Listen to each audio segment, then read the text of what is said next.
Será que a inteligência artificial vai dominar de fato o mercado da medicina? Será que no futuro nós vamos continuar tendo médicos ou serão apenas robôs atendendo a população? Vamos dar um giro pelas principais notícias do mundo da inteligência artificial e medicina. O Conselho Federal de Medicina publicou no Diário Oficial da União nesta sexta-feira a resolução CFM que normatiza o uso da inteligência artificial na medicina em todo o território nacional. A norma assegura ao médico o direito de utilizar ferramentas de IA como apoio à decisão clínica, à gestão em saúde, à pesquisa científica e à educação médica continuada, desde que respeitados os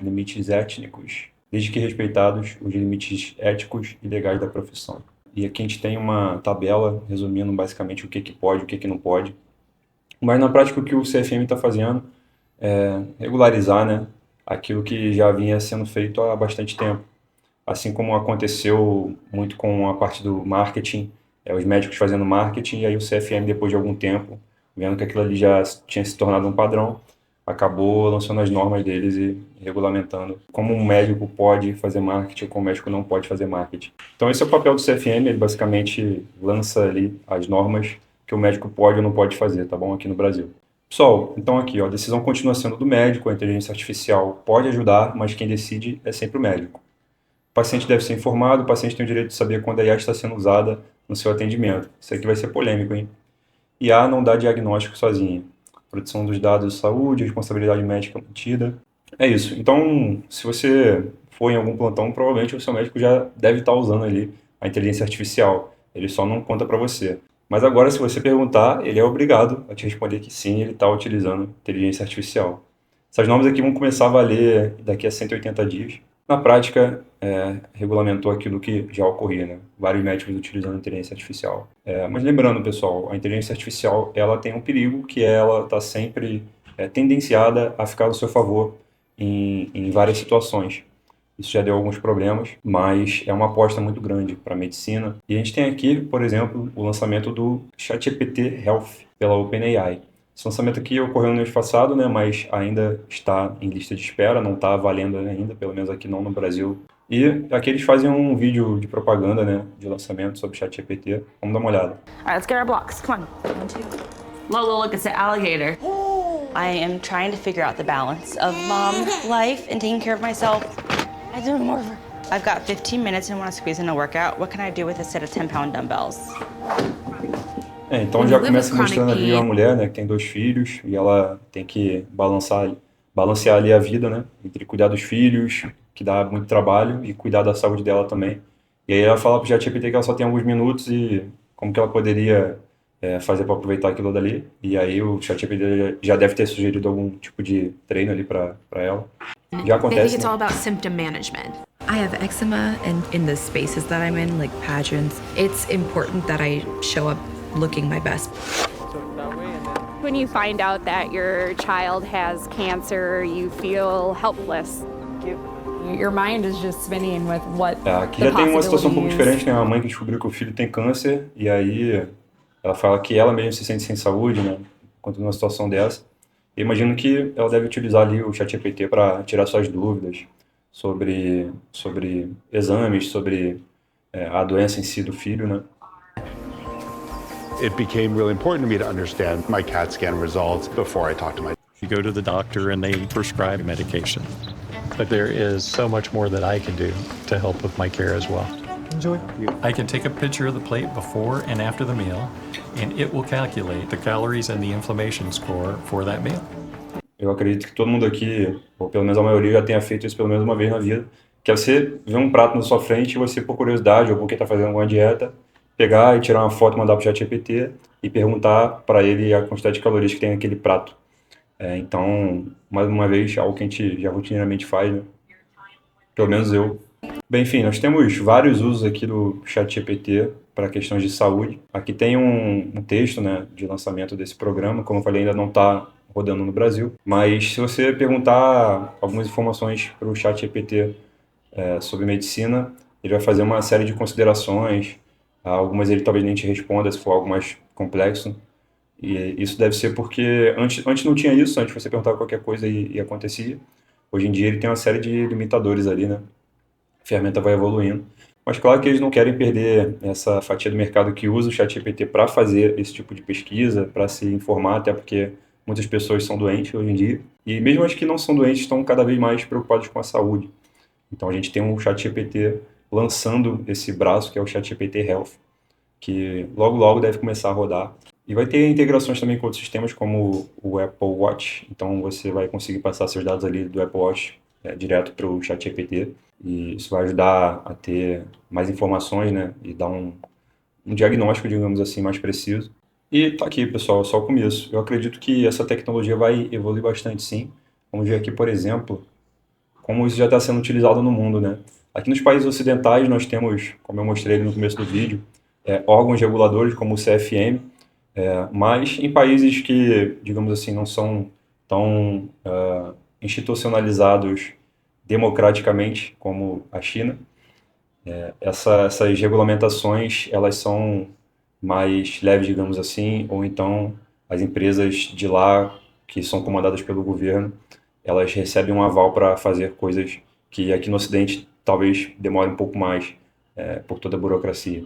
Enfim, aqui a gente tem um post do Bruno Perini falando sobre isso, né, sobre esse avanço da IA e da medicina.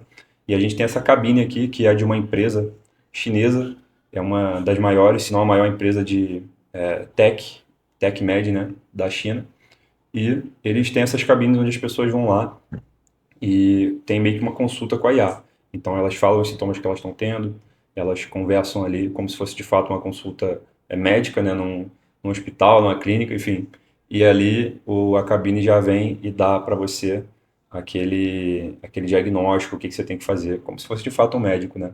Então a China já começou a implementar isso, essa empresa já está rodando. E aqui em seguida ele fala do vídeo do Musk, né? Não sei se vocês viram um vídeo do Elon Musk, falando sobre a IA, né, numa entrevista e o mercado de medicina. When do you think Optimus will be a better surgeon than the best surgeons? Quando você acha que o Optimus, né, que é o robô da empresa do Elon Musk, vai ser melhor cirurgião do que os melhores cirurgiões humanos que existem aqui na Terra atualmente? 3 years. 3 years. E aí o Elon Musk fala 3 anos. Aí o entrevistador é até engraçado, né? O entrevistador fala, não, 3 anos, ok.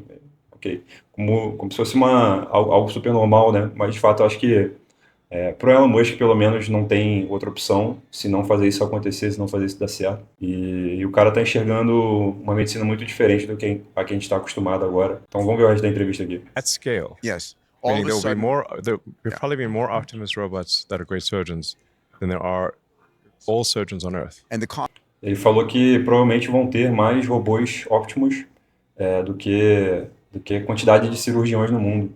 Então, já imaginou você ser operado por um robô? of that is the capex and electricity, and it works in Zimbabwe. The best surgeon is in the villages throughout Africa or any place on the planet. Enfim, aqui o entrevistador fala um pouco sobre onde poderiam ter esses robôs, né, em lugares mais isolados e mais pobres, como na África, em países mais pobres. E, de fato, né, isso é uma possibilidade, pessoal. O Elon Musk ele já tem a Starlink, que é um modelo de distribuição de internet, onde tem satélites conectados basicamente no mundo todo, fornecendo sinal para o mundo todo. Se você vai para o meio do mato, se você vai para um lugar que não chega a internet de fibra, que não chega às operadoras normais, que não tem sinal, se você levar um Starlink, provavelmente isso vai funcionar. Eu estava vendo até um vídeo de um camarada que ele faz ferry flight, né, que são aqueles voos onde ele pega um avião que foi recém-comprado em algum país e vai voando até chegar no destino final e entregar para o comprador. Quando você voa, você geralmente não tem internet, você não tem sinal, né? A não ser que você voe muito baixo em regiões mais habitadas.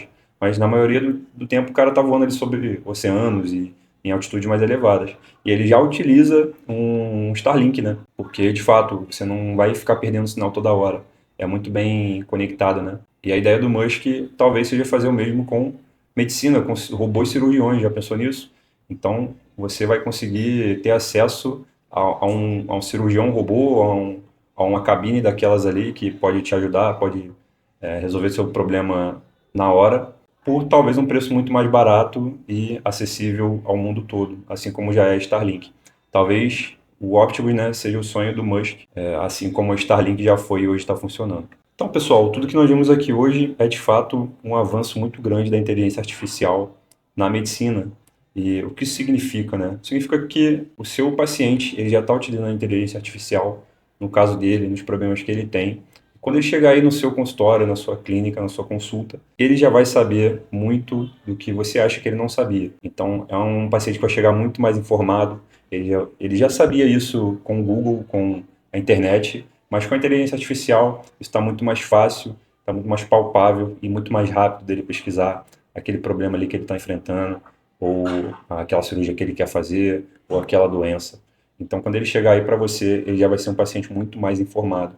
O que que isso muda no marketing, na produção de conteúdo? Acho que a gente já passou agora daquela etapa em que a pessoa deve criar conteúdo para topo de funil, aquele conteúdo raso, sabe? Aquelas, vou te dar 3 diquinhas, o que é isso, o que é aquilo?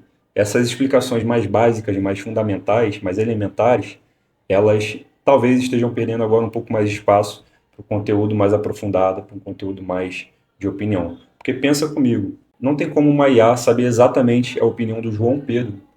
Embora daqui a alguns anos isso talvez possa acontecer, ou com celebridades, né, pessoas muito importantes como Elon Musk, a quantidade de informação sobre esse cara na internet é tão grande que talvez as inteligências artificiais tenham um bom resumo, uma boa direção da opinião que esse cara possa dar sobre qualquer assunto, assim como outras pessoas famosas. Mas para nós, meros mortais, que estamos na internet ali produzindo conteúdo, é muito difícil da IA saber tudo sobre você. Então, ela ainda não consegue avaliar, talvez, todos os seus vídeos. Se alguém perguntar no ChatGPT qual é a opinião do João Pedro sobre tal coisa, sobre essa doença, sobre isso, sobre aquilo, a IA muito provavelmente não vai saber quem sou eu, ou se ela sabe, ela vai errar minha opinião, porque não tem tanta coisa assim sobre mim. Portanto, é muito mais difícil você captar a atenção das pessoas com explicações mais genéricas sobre temas mais genéricos e superficiais, porque elas já sabem dessa informação, elas já entenderam essa informação lá no ChatGPT, no Gemini, no Grok, que é do Elon Musk. Enfim, isso já está acontecendo, então ela vai chegar no seu consultório já sabendo muito. Então, você tem que aprofundar mais o nível da sua comunicação com esse paciente. Você tem que explicar mais, você tem que ser mais técnico muitas vezes, e você vai ter também que dar a sua opinião. Eu sei que medicina é a ciência, então você tem sim esse embasamento técnico, científico, para você falar as coisas, para você se comunicar com o paciente, mas também tem muito da experiência. E a experiência, ela por vezes pode se diferenciar ali daquela teoria. Vocês médicos sabem muito bem disso. Mas o que acontece é, se você não der a sua opinião, se você não aprofundar sobre algum assunto, se você ficar nessa superficialidade, o paciente, primeiro, ele não vai ser captado ali nas suas redes sociais, porque ele já sabe aquilo que você está falando, e ele não vai perder tempo falando a mesma coisa que, inclusive, você criou com o ChatGPT. Então, aprofunde-se, dê a sua opinião. E inteligência artificial nenhuma vai conseguir copiar exatamente o que está dentro da sua cabeça. Quais são as suas opiniões baseadas na sua experiência, na sua prática. Então, isso é muito importante. Nós devemos descer um degrau e nos aprofundarmos mais no funil, beleza? Galera, esse foi o vídeo de hoje. Eu espero que eu tenha sido claro. Esqueçam esses tipos de conteúdo superficiais. Entendam que a inteligência artificial não é uma moda, ela veio para ficar. Todos já estão utilizando, inclusive os seus pacientes, e eles vão chegar muito mais informados na sua clínica e no seu consultório. E a sua produção de conteúdo, ela deve se atualizar também para seguir essa nova tendência mundial que veio para ficar, que não é só voo de galinha. Para isso, você precisa de um especialista. Para isso, você precisa de uma assessoria de marketing clara, objetiva e lúcida, atualizada de acordo com as tendências mundiais. Não adianta você fazer o mesmo conteúdo que você fazia há 10 anos, há 5 anos, há 2 anos. Os algoritmos estão mudando, as tendências estão vindo para ficar e você tem que se atualizar, beleza, pessoal? É o seguinte, link na descrição, caso você queira finalmente destravar a sua produção de conteúdo, caso você queira finalmente se comunicar com o seu público de uma forma que vai converter, de uma forma que vão chegar pessoas interessadas para você no seu WhatsApp todos os dias. Se você quer usar dessa tendência da inteligência artificial para alavancar o seu negócio, clique no link e vamos começar hoje. Eu fico por aqui, até a próxima.